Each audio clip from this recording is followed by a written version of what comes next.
जय हिंद। नमस्कार प्यारे बच्चों, आप सभी लोगों का मोस्ट वेलकम है आपके अपने प्यारे से YouTube channel CKS online classes में।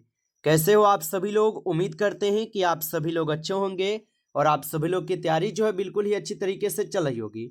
तो प्यारे बच्चों, आज के इस क्लास में हम सभी लोग जो है पढ़ने वाले हैं क्लास 12 जियोग्राफी के प्यारे बच्चों मोस्ट इंपॉर्टेंट VVI क्वेश्चन को, जो कि आपके 5 फरवरी के फाइनल बोर्ड परीक्षा के लिए बच्चों ये सभी क्वेश्चन काफ़ी इंपॉर्टेंट क्वेश्चन है। और यदि आप लोग अपना सब्जेक्ट बच्चों ज्योग्राफी लिए हो तो आप लोग अच्छे से देखना इस क्लास को। और ये क्लास बच्चों आपके 5 फरवरी के फाइनल बोर्ड परीक्षा के लिए है।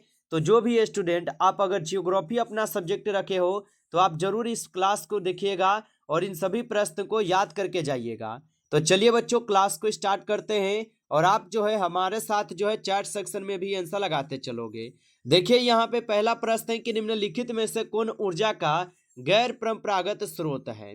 चलिए आंसर लगाइएगा आप लोग। ये सभी क्वेश्चन बच्चों बिल्कुल हम गेसिंग किए गए क्वेश्चन आपको करवा रहे हैं, जो आपके 5 फरवरी के फाइनल बोर्ड परीक्षा में आपको देखने को मिले। तो आप अच्छे से इन सभी प्रश्न को याद करके जाइएगा और बताइए कि निम्नलिखित में से कौन ऊर्जा का गैर परंपरागत स्रोत होगा। तो यहाँ पे आपका सही जवाब क्या हो जाएंगे? सौर ऊर्जा हो जाएंगे। ऑप्शन सी यहाँ पे आप लगा रहे हैं, तो सही जवाब है आपका सौर ऊर्जा होगा, आप याद रखिएगा। अगला प्रश्न देखिए, 2 नंबर क्वेश्चन यहाँ पे है आपका और क्वेश्चन है कि निम्नलिखित में से कौन औद्योगिक अवस्थापना का प्रमुख कारक नहीं है। चलिए बताइएगा यहाँ पे निम्नलिखित में से कौन औद्योगिक अवस्थापना का प्रमुख कारक नहीं है।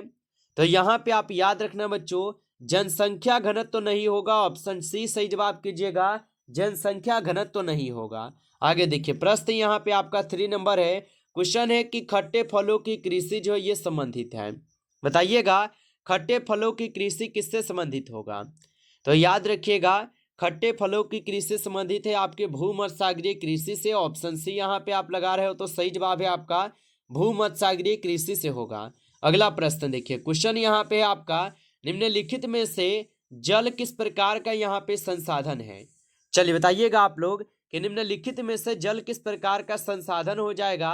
तो आप याद रख लीजिएगा यहाँ पे आपके जल जो है ये आपके चक्रीय संसाधन माने जाते हैं। ऑप्शन यहाँ पे आप लोग का डी सही जवाब है, चक्रीय संसाधन होगा, याद रखिएगा। अगला प्रश्न देखिएगा, क्वेश्चन है कि निम्नलिखित में से कौन प्राथमिक क्रियाकलाप है।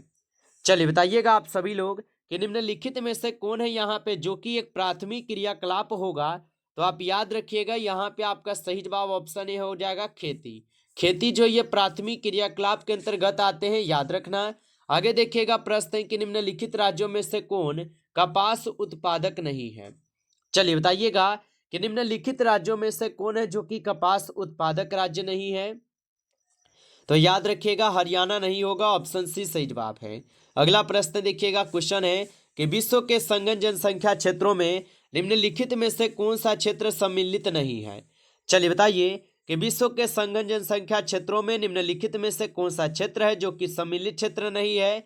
तो आप याद रख लीजिएगा दक्षिण पश्चिम अफ्रीका जो ये सम्मिलित नहीं है। ऑप्शन सी सही जवाब है, याद रखिएगा। अगला प्रश्न देखिएगा, 8 नंबर क्वेश्चन है निम्नलिखित में से भारत के किस राज्य में मानव विकास सूचकांक जो है निम्नतम है। चलिए बताइए कि निम्नलिखित में से भारत के किस राज्य में मानव विकास सूचकांक निम्नतम है। तो आप याद रख लीजिएगा यहाँ पे आपके बिहार में हो जाएगा। ऑप्शन सी कीजिएगा, सही जवाब बिहार में होगा। अगला प्रश्न देखिएगा, निम्नलिखित में से किस राज्य में सर्वाधिक संख्या में अप्रवासी आते हैं। चलिए बताइए, तो निम्नलिखित में से किस राज्य में सर्वाधिक संख्या में अप्रवासी आते हैं। तो आप याद रख लीजिएगा यहाँ पे महाराष्ट्र हो जाएगा। ऑप्शन यहाँ पे बी कीजिएगा, सही जवाब महाराष्ट्र हो जाएगा। अगला प्रश्न है कि विश्व के किस देश की जनसंख्या सर्वाधिक है। चलिए बताइएगा विश्व के किस देश की जनसंख्या जो है सर्वाधिक है। तो आपको पता होगा विश्व में अगर देखा जाए तो अभी तो पहले नंबर पर चीन ही है, लेकिन 2023 के अनुसार आप देखेंगे संयुक्त राष्ट्र जनसंख्या कोष के अनुसार भारत आ चुका है। इसलिए अभी जनगणना आप नहीं देखेंगे हुआ है। 2011 की जनगणना के अनुसार अभी दूसरे नंबर पर भारत है और पहला नंबर पर चीन है और जनगणना हुआ नहीं है। तो बच्चों हम लोग अभी क्या करेंगे, सी को सही जवाब करेंगे, चीन ही होगा। ठीक है, आगे देखिए प्रश्न है निम्नलिखित में से कौन यहाँ पे द्वितीय क्रियाकलाप नहीं है। बताइए, तो निम्नलिखित में से कौन यहाँ पे द्वितीय क्रियाकलाप नहीं होगा। तो मछली पकड़ना नहीं होगा। ऑप्शन ए करोगे सही जवाब आप लोग। अगला प्रश्न देखेंगे कि पनावा नहर जोड़ती है। चलिए बताइए, तो पनावा नहर जो है ये किसको किससे जोड़ती है?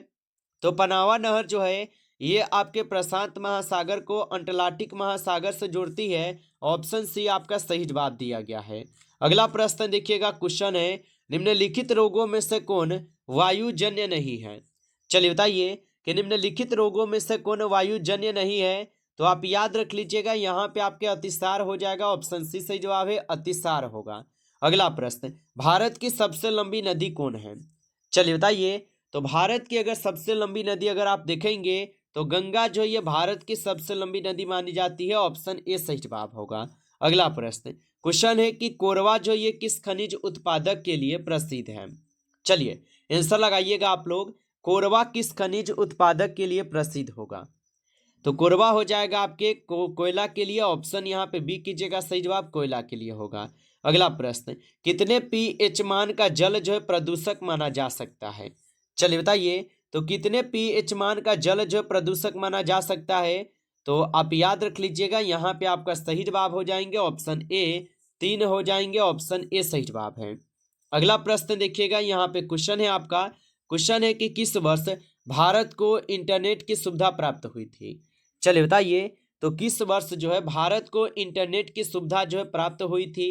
तो आप याद रख लीजिएगा, भारत को इंटरनेट की सुविधा प्राप्त होती है 1998 में। ऑप्शन यहाँ पे बी सही जवाब है, आप याद रखेंगे। चलिए अगला प्रश्न देखिएगा, क्वेश्चन है कि भारत का विशालतम यहाँ पे पतन है। तो भारत का अगर विशालतम पतन अगर देखेंगे आप, तो यहाँ पे आपके दिए जाएंगे आपके जवाहरलाल नेहरू। ऑप्शन सी सही जवाब होगा। अगला प्रश्न, प्रश्न है कि किस स्थान का लोहा इस्पात कारखाना बाबा बुदन पहाड़ी से लौह अयस्क प्रदान करता है? बताइए, तो किस स्थान का लोहा इस्पात कारखाना बाबा बुदन पहाड़ी से लौह अयस्क प्राप्त करता है? तो आप याद रख लीजिएगा, ये हो जाएंगे भद्रावती। ऑप्शन यहाँ पे 20 सही जवाब है, भद्रावती होगा। आगे देखिए, प्रश्न है कि तमिलनाडु में किस राज्य पर लोहा इस्पात कारखाना जो है स्थापित किया गया है? तो तमिलनाडु में किस स्थान पर लोहा इस्पात कारखाना स्थापित किया गया है? तो ये किए गए हैं सलेम में। ऑप्शन डी कीजिएगा, सही जवाब सलेम में होगा। अगला प्रश्न, प्रश्न दिया गया है 2011 की जनगणना के अनुसार भारत में नगरीय आबादी है। चलिए बताइए, तो 2011 की जनगणना के अनुसार भारत में जो नगरीय आबादी थी ये हो जाएंगे आपके कितने? तो ये 31.16% है। ऑप्शन ए सही जवाब होगा। अगला प्रश्न, क्वेश्चन है कि कॉफी उत्पादक राज्य है। चलिए बताइएगा, तो कॉफी उत्पादक राज्य कौन होगा? तो कॉफी उत्पादक राज्य यहाँ पे आपके हो जाएंगे कौन? तो कर्नाटक जो ये कॉफी उत्पादक राज्य है। ऑप्शन ए सही जवाब होगा। अगला प्रश्न, क्वेश्चन है कि कौन सा राज्य चीन की सीमा पर स्थित है? चलिए बताइएगा आप लोग कि कौन सा राज्य है जो कि चीन की सीमा पर स्थित है? तो यहाँ पे आपके हो जाएंगे कौन? अरुणाचल प्रदेश, जो कि चीन की सीमा पर स्थित है। ऑप्शन डी सही जवाब होगा। अगला प्रश्न, क्वेश्चन है कि निम्नलिखित में से कौन गंगा के मैदान के महत्वपूर्ण मानव अधिवास है? चलिए बताइएगा, निम्नलिखित में से कौन गंगा के मैदान के महत्वपूर्ण मानव अधिवास होगा? तो आप याद रखिएगा, यहाँ पे संघन हो जाएगा। ऑप्शन सी सही जवाब है, संघन हो जाएगा। आप अच्छे से इनको जो है याद कर लीजिएगा। चलिए अगला प्रश्न देखिएगा, यहाँ पे आपका क्वेश्चन है और क्वेश्चन क्या दिया गया आपका कि निम्न में से कौन मानव विकास का सामाजिक सूचक है? चलिए बताइए, तो निम्न में से कौन है जो कि मानव विकास का सामाजिक सूचक होगा? तो यहाँ पे आप सही जवाब ऑप्शन यहाँ पे बी करेंगे, साक्षरता। ऑप्शन यहाँ पे बी सही जवाब है, साक्षरता होगा। अगला प्रश्न, भारत में प्रवास के निम्नलिखित धाराओं में से कौन सी एक धारा पुरुष प्रधान है? तो भारत में प्रवास के निम्नलिखित धाराओं में से कौन सी एक धारा पुरुष प्रधान होगा? तो आप याद रख लीजिएगा, यहाँ पे आपका सही जवाब ऑप्शन यहाँ पे बी है, ग्रामीण से नगरीय होगा। अगला प्रश्न, भारत में विश्व की कुल जनसंख्या के कितने प्रतिशत लोग बसते हैं? चलिए बताइए, तो भारत में विश्व की कुल जनसंख्या के कितने प्रतिशत लोग बसते हैं? तो आप याद रख लीजिएगा 16%। ऑप्शन यहाँ पे बी सही जवाब है, 16%। आगे देखिए, प्रश्न है वर्ष 2010-11 में निम्नलिखित में से कौन भारत का सबसे बड़ा व्यापारिक भागीदार था?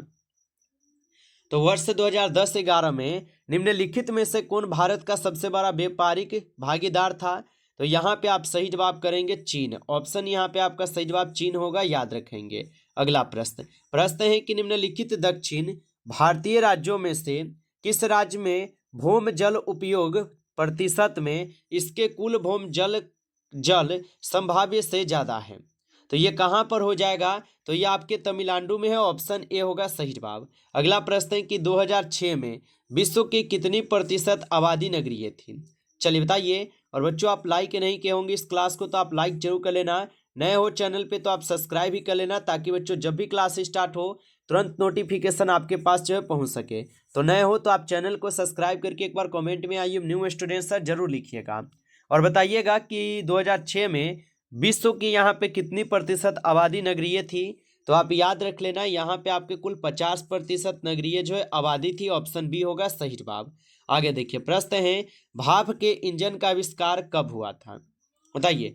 तो भाप के जो इंजन का आविष्कार हुआ था, यह आविष्कार होता है आपके 18वीं शताब्दी में। ऑप्शन सी सही जवाब है, 18वीं शताब्दी में। अगला प्रश्न, स्वर्ण कॉलर व्यवसाय संबंधित है। तो स्वर्ण कॉलर व्यवसाय जो ये संबंधित हो जाएंगे किससे? तो आप याद रखिएगा, यहाँ पे आपका सही जवाब जो है ऑप्शन यहाँ पे डी होगा, पंचम क्रियाकलाप से। ऑप्शन डी कीजिएगा सही जवाब। चलिए आगे देखिएगा, प्रश्न यहाँ पे आप लोग का है, कौन सा क्रियाकलाप सेवा सेक्टर से संबंधित है? चलिए बताइए। तो कौन सा क्रियाकलाप है जो कि सेवा सेक्टर से संबंधित है? तो आप याद रख लीजिएगा, यहाँ पे तृतीयक हो जाएगा। ऑप्शन बी कीजिएगा सही जवाब, तृतीयक होगा। अगला प्रश्न देखिएगा, द्वितीय क्रियाकलाप से संबंधित है। बताइए। तो द्वितीय क्रियाकलाप से संबंधित हो जाएंगे तो यहाँ पे आपके हो जाएंगे विनिर्माण उद्योग। ऑप्शन बी कीजिएगा सही जवाब। चलिए अगला प्रश्न देखिएगा, क्वेश्चन क्या है कि किन गतिविधियों द्वारा प्राकृतिक संसाधनों का मूल्य बढ़ जाता है? बताइए। तो किन गतिविधियों के द्वारा प्राकृतिक संसाधनों का मूल्य जो बढ़ जाता है? तो आप याद रखिएगा, यहाँ पे द्वितीयक संसाधनों के द्वारा। ऑप्शन यहाँ पे बी सही जवाब होगा। अगला क्वेश्चन है कि शुष्क कृषि में निम्न में से कौन सी यहाँ पे फसल नहीं बोई जाती है? तो शुष्क कृषि में निम्न में से कौन सी फसल है जो कि नहीं बोई जाती है? तो आप बताओगे गन्ना। गन्ना जो है ये शुष्क कृषि के समय में नहीं बोई जाती है। ऑप्शन यहाँ पे आप लोग का डी सही जवाब होगा। आगे देखिए प्रश्न है, निम्नलिखित में से कौन यहाँ पे रेशेदार फसल है? चलिए बताइएगा आप लोग। तो यहाँ पे आपके रेशेदार फसल कौन होगा? तो यहाँ पे आप सही जवाब, ऑप्शन यहाँ पे आप सब लोग डी कीजिएगा, कपास। कपास जो है ये आपका यहाँ पे रेशेदार फसल है। ऑप्शन डी कीजिएगा सही जवाब। चलिए आगे देखिए, प्रश्न है कि चॉकलेट में कौन सा पदार्थ है जो कि उपयोग होता है? चलिए बताइए। तो चॉकलेट में जो है यहाँ पे आपके कौन सा पदार्थ उपयोग होता है? तो कोको जो है ये चॉकलेट में उपयोग होता है। ऑप्शन बी सही जवाब है। आगे देखिए, विश्व का सबसे बड़ा तृतीय क्रियाकलाप कौन सा है? चलिए बताइएगा। तो विश्व का सबसे बड़ा तृतीय क्रियाकलाप जो है यहाँ पे आपके पर्यटन होगा। ऑप्शन यहाँ पे बी कीजिएगा सही जवाब, पर्यटन होगा, याद रखिएगा। चलिए आगे बढ़ते हैं। अगला क्वेश्चन देखिएगा बच्चों, यहाँ पे क्वेश्चन आप लोग का है, बृहद ट्रक मार्ग जो है ना होकर जाता है। चलिए बताइए। तो बृहद ट्रक मार्ग जो है ये होकर जाता है। तो बृहद ट्रक मार्ग जो है ये उत्तर अटलांटिक महासागर से होकर जाता है। ऑप्शन यहाँ पे आप लोग बी करोगे सही जवाब, याद रखना। आगे देखिए, प्रश्न यहाँ पे है, सूती कपड़ा उद्योग में सबसे अधिक उन्नत राज्य कौन है? तो सूती कपड़ा उद्योग में सबसे अधिक उन्नत राज्य अगर देखा जाए तो महाराष्ट्र होगा। ऑप्शन यहाँ पे बी कीजिएगा सही जवाब, महाराष्ट्र होगा। अगला प्रश्न, इनमें कौन कोयला क्षेत्र महानदी घाटी में है? तो इनमें कौन कोयला क्षेत्र महानदी घाटी में होगा? तो आप याद रख लेना, यहाँ पे आपका सही जवाब जो है ऑप्शन यहाँ पे बी होगा, कोरबा हो जाएगा, याद रखना इसको। चलिए अगला प्रश्न देखेंगे, रत्नागिरी किस राज्य का खनिज क्षेत्र है? चलिए बताइएगा आप लोग। तो रत्नागिरी किस राज्य का खनिज क्षेत्र है? तो रत्नागिरी हो जाएगा महाराष्ट्र का। ऑप्शन डी सही जवाब है। आगे देखिएगा, इनमें कौन सा राज्य कोयले का सबसे अधिक उत्पादक है? चलिए बताइए कि इनमें कौन सा राज्य है जो कि कोयले का सबसे अधिक उत्पादक राज्य है? तो आप बताओगे यहाँ पे झारखंड हो जाएगा। ऑप्शन बी कीजिएगा सही जवाब, झारखंड हो जाएगा। अगला प्रश्न देखिएगा, क्वेश्चन है, भारत में सर्वाधिक सोना किस राज्य में पाया जाता है? चलिए बताइएगा। तो भारत में जो सर्वाधिक सोना है ये किस राज्य में पाई जाती है? तो ये आपके कर्नाटक राज्य में पाई जाती है। अगला क्वेश्चन देखिएगा, क्वेश्चन है कि निम्नलिखित में से कौन सा देश कोयले का सबसे बड़ा उत्पादक है? तो यहाँ पे कोयले का सबसे बड़ा अगर उत्पादक देश देखा जाए तो आपके चीन होगा। ऑप्शन डी कीजिएगा सही जवाब, चीन होगा। चलिए अगला प्रश्न देखिएगा, रावत भाटा परमाणु ऊर्जा संयंत्र किस राज्य में अवस्थित है? तो रावत भाटा परमाणु ऊर्जा संयंत्र जो है ये आपके राजस्थान में स्थित है। ऑप्शन ए कीजिएगा, सही जवाब यहाँ पे राजस्थान में स्थित है, याद रखना। अगला प्रश्न, रूस के टुंड्रा भाग में रहने वाली आदिम जाति इनमें कौन है? तो रूस के टुंड्रा भाग में रहने वाली आदिम जाति जो है यहाँ पे आपके याकूत है। ऑप्शन सी कीजिएगा, सही जवाब। अगला प्रश्न, रूर के टुंड्रा भाग में रहने वाली आदिम जाति इनमें से कौन है? तो अभी हम देखे हैं याकूत हो जाएगा। आगे देखिए प्रश्न देखिएगा यहाँ पे, और क्वेश्चन क्या दिया गया है कि निम्नलिखित में से कौन यहाँ पे सूचना प्रौद्योगिकी केंद्र है? तो यहाँ पे बेंगलोर जो है आपका सही जवाब दिए गए हैं। अगला प्रश्न देखिएगा 50 नंबर है, और क्वेश्चन क्या है कि इंदिरा गांधी नहर कमान क्षेत्र में सतत पोषणीय विकास के लिए इनमें कौन सा सबसे महत्वपूर्ण कारक है? तो यहाँ पे कौन सबसे महत्वपूर्ण कारक होगा? तो याद रखना बच्चों, यहाँ पे आपके हो जाएंगे परितंत्र विकास। ऑप्शन सी यहाँ पे आपका सही जवाब है। नमस्कार बच्चों, इस क्लास में आपके कुल 50 क्वेश्चन थे, जो कि आपके ज्योग्राफी के काफी इंपॉर्टेंट क्वेश्चन थे ये सभी क्वेश्चन। और बच्चों यदि आपको क्लास अच्छा लगा हो तो आप इस क्लास को जरूर लाइक कर लेना। नए हो चैनल पे तो आप इस चैनल को भी सब्सक्राइब करके जुड़ जाना, ताकि बच्चों जब भी क्लास स्टार्ट हो तुरंत नोटिफिकेशन आपके पास जो है पहुंच सके। तो आप इस चैनल को सब्सक्राइब जरूर कर लीजिएगा। चलिए फिर मिलते हैं आपसे नेक्स्ट टॉपिक के साथ नेक्स्ट क्लास में। तब तक के लिए जय हिंद, जय भारत।